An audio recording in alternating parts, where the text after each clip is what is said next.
Okay.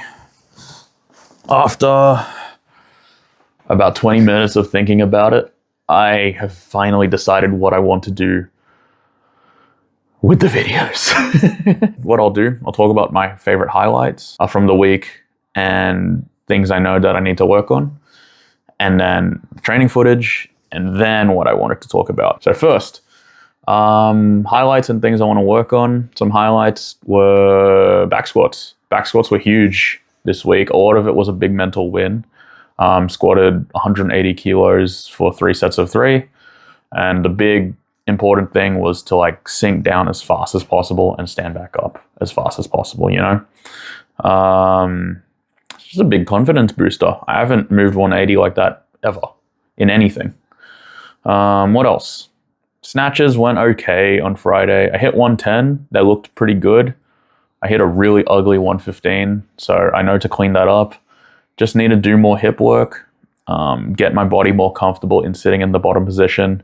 That's why we've been doing snatch balances, because I think that snatch balance, like at 100 this week, was a PR. I don't think I've snatch balanced that ever, but yeah, I haven't done snatch balances in a while.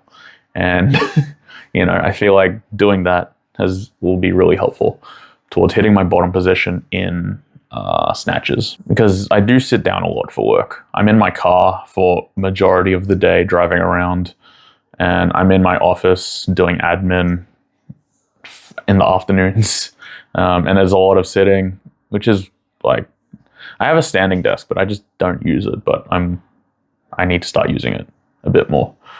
So it'll be good. Hello, it's the next day. I realized I forgot to talk about clean and jerks. It was really good. I was gunning for like 155 that day.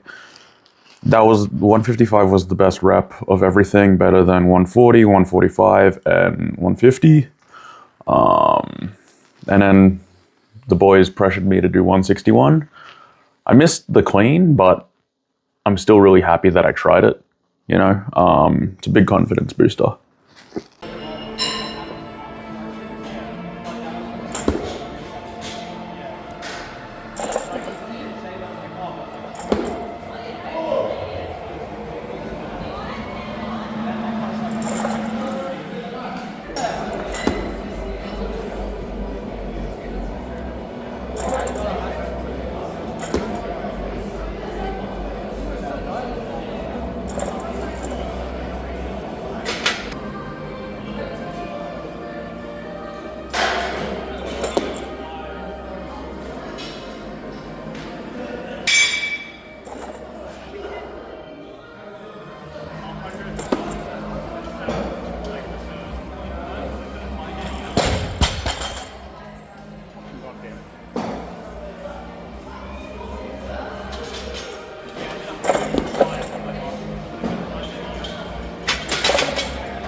So he should get a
When someone goes for a PR, I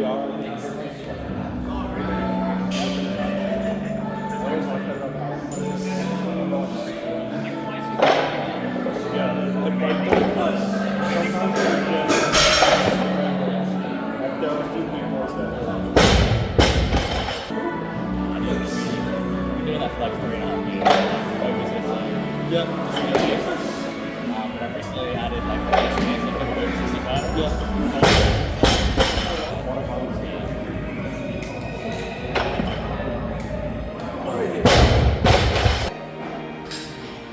But it's not like I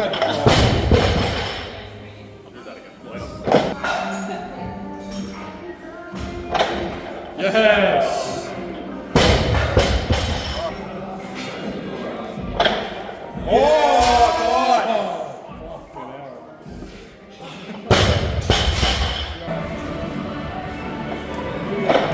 Yes!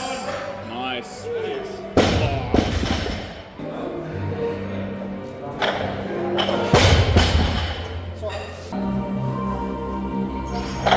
Yeah.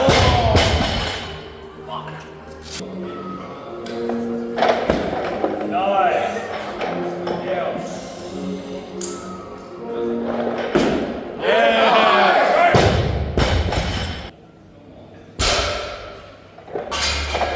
Yup. Yeah. Come on. Come on. Come on. Yeah. Come on. Fuck. Bang. Come on. Hold that. Yeah. Bang.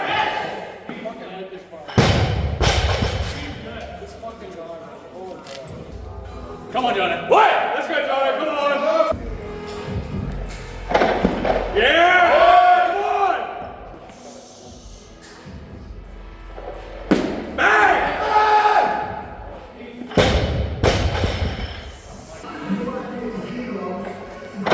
Yeah. So this mug, I actually stole it from my old job. Like, I found it in the cabinet. I asked one of the managers, like, hey, can I steal this? And she was like, yeah, whatever. It's old. And I was like, okay, sweet. Like, I have a mug with my name spelt right and with Lugia on it, like, for free. The only thing, it just doesn't carry heat very well because it's primarily plastic. But regardless, in the past on like Instagram, I've talked about like the importance of training partners, and I still firmly believe that. Like, your training partner is more important than your program or your coach. I am a firm believer in that, because your training partner, you're pushing each other. And when I look back on my training, the best training time periods were when I had consistent training partners. The shittest ones was when I didn't have anyone to train alongside with, when I was training by myself. Because training by yourself sucks, dude. Within all the training partners I've had, there are two traits that, you know, make a great training partner. One, they love what they're doing. Whether I've trained in primarily like variety gyms, so there's different sports like strongman, powerlifting, weightlifting, sometimes CrossFit, and some other sports as well. I've trained with a big variety of people, and whatever they're doing, the good training partners, they love what they're doing.